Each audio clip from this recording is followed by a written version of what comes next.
Hello, Penguins fans. A happy Friday. Hope you had a wonderful and happy Thanksgiving with your family. I know that I did. It is Black Friday. Instead of shopping, well, come along with me for a little journey around the Penguins. I'm pre-recording this. I'm actually heading to Columbus. The Penguins play the Blue Jackets at Nationwide Arena tonight. I will be there covering the morning skate and the game, actually bringing my family with me in a very important, fascinating juncture in the Penguins season. Talked about that a couple days ago. In the meantime, 4-2 victory over the Buffalo Sabres. I want to talk a little bit about that and also about my column that you can read at post-gazette.com about Tristan Jarry and how good he looked against the Sabres, sort of extrapolating out, though, and what this could mean if this continues and the situation that the Penguins are in. Their goaltending, worlds were colliding, to quote Seinfeld, in a really weird way on Wednesday. I want to get into a little bit of why. Wilkes-Barre-Scranton had a game. There were some intriguing storylines there. We'll preview the matchup with the Columbus Blue Jackets and just how important it is to sort of keep the momentum going with what looms in December. But right now, have an ad or a suggestion, I should say, and this actually dovetails nicely into Columbus from Sportsbook at FanDuel or sportsbook.fanduel.com. The over-under for tonight's game is 6.5 goals. Not going to tell you what to do. I'm not a experienced sports betting person, but I will tell you that the two teams have combined for 7+ goals in 5 consecutive meetings, 8 of the last 10 in the series. The winning team has recorded 4+ goals in 12 of the last 14 meetings since 2022 and in 10 of the past 12 at Nationwide Arena. Got that? The Penguins have scored 3+ in 22 of the last 28 against Columbus, and 17 of those have been 4+ goals. What I'm saying is there's probably going to be a lot of goals scored. So check it out, sportsbook.fanduel.com. All right, Tristan Jarry. So I wrote a little bit about his game, which was very good against the Buffalo Sabres, obviously. It was weird, too. What a weird hockey game. There was nothing going on early, and then late, everything was happening. Jarry stops 29 of 31 against the Sabres. 19 shots in the third period. I believe there were 14 scoring chances, 5-on-5, that Buffalo was able to amass. And the Penguins, they were really good in the first half of the second period. And then Buffalo just tilted the ice, had the puck the entire time. This could have been a problematic game for the Penguins, and it wasn't. They were able to address some other areas, which I'll get to in about 30 seconds, but Tristan Jarry was the reason why. He's been really, really good. And I know earlier in the day when I tweeted he was the first goalie off the ice, I'm seeing the groaning. People complaining about Tristan Jarry. Oh, great. Here we go again.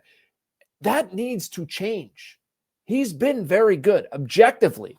I understand the frustration. I understand the criticism. I was right there.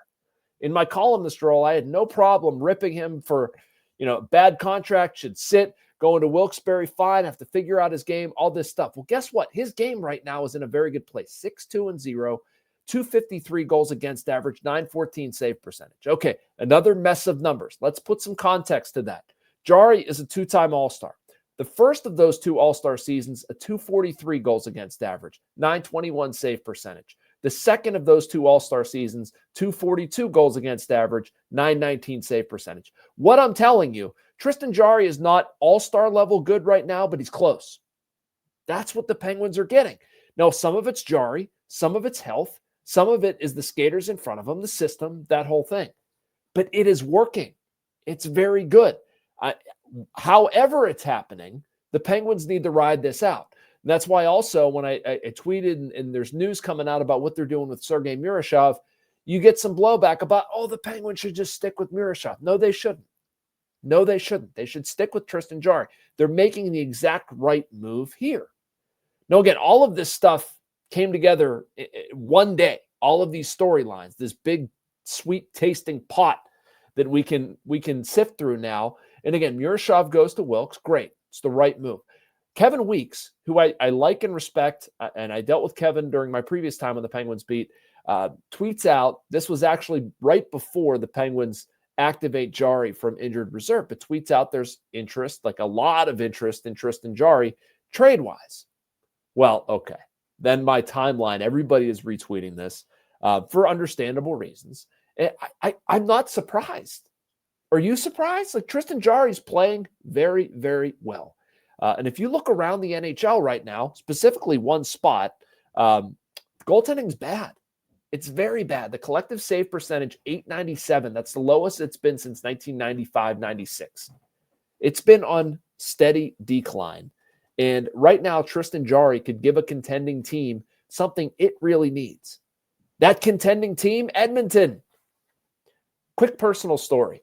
The last time I was at Edmonton, or maybe it was whatever. There was a time in Edmonton. It was when they opened their new building. And I remember going there, and we walk into the dressing room, and there's a huge crowd. Who do they want to talk to? Tristan Jarry. He is so beloved there. He won a Memorial Cup with the Edmonton Oil Kings and was just incredible as a junior hockey goaltender. And they still think of him that way.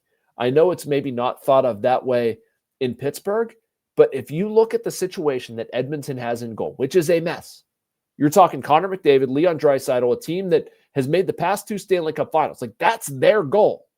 Their deficiency is goaltending. Stuart Skinner, Calvin Pickard, they have the worst save percentage. I think I said this earlier, but just to be sure, the worst save percentage in the NHL, 860. They're terrible. So why, if you were the Edmonton Oilers, would you not go out and try to get goaltending? No, it doesn't necessarily have to be Tristan Jarry. It doesn't mean that a deal lines up. But come on. The fact that there's interest in Jarry, it makes a ton of sense. And Kyle Dubas, if he's smart, and he is, he's going to listen to this. You have to have the conversation. And yes, it's going to take it to an awkward spot. Good. I'm glad. This is a problem. If you're Kyle Dubas, you are thrilled to have. You have a young goaltender who is like 80% of the way there in Murashov. You know, at some point, you're going to have to rip the Band-Aid off and play him, although it's not right now. Send him back, get him some opportunities. Right now, the best thing they can do is play Tristan Jarry. And then you see what happens into the trade deadline. And honestly, if I saw something right now and I was Kyle Dubas, I'd seize on it. I would.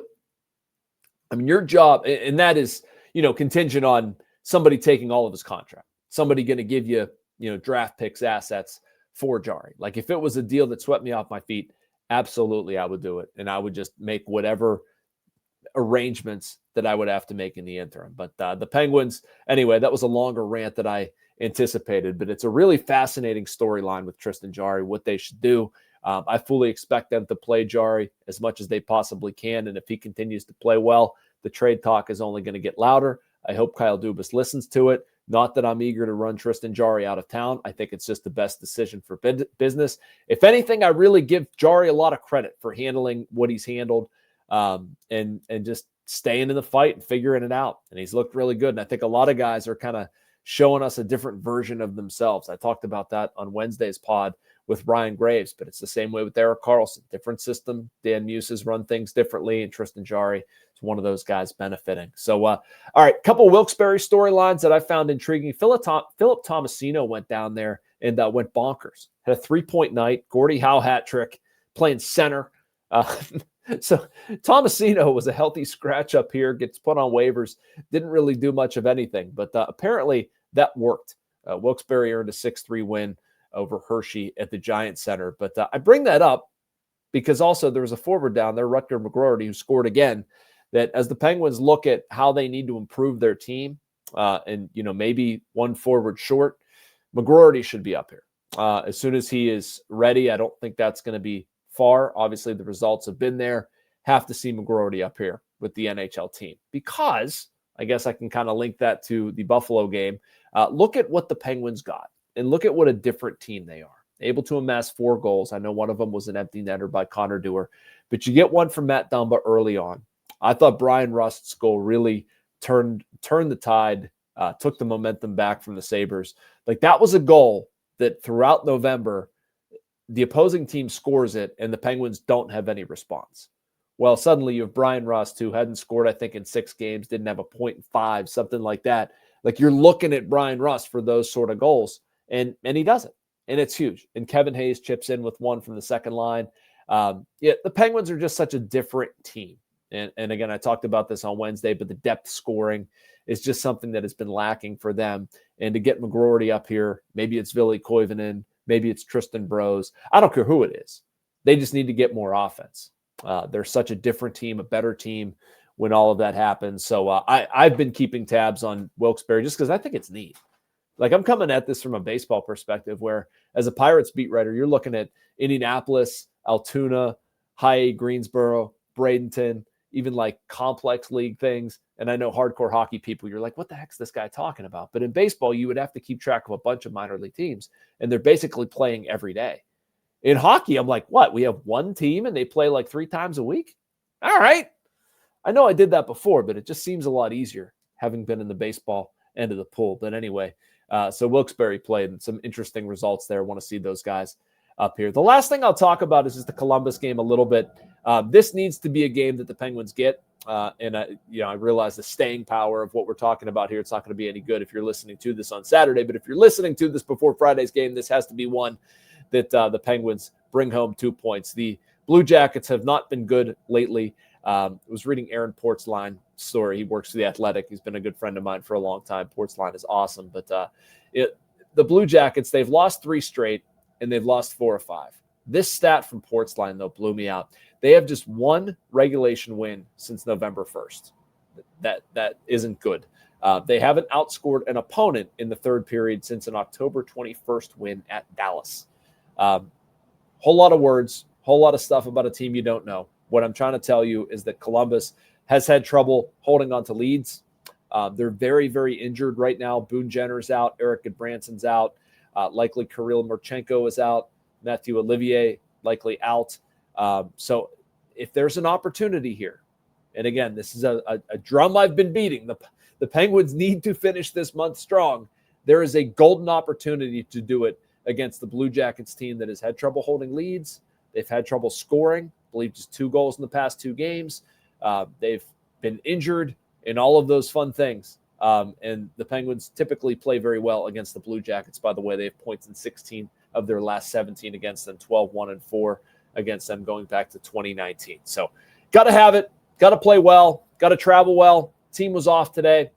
Team was off Thursday, excuse me. They'll get back with a full morning skate on Friday. Short video, have a lot to get to in the meantime. Make sure you like and subscribe. You can get all of this content and so much more from our Post-Gazette North Shore Drive podcast and YouTube channels. I'll be back on Monday to recap a busy weekend and talk about all kinds of fun stuff. Enjoy your Black Friday. Enjoy your weekend. Talk to you later, everybody.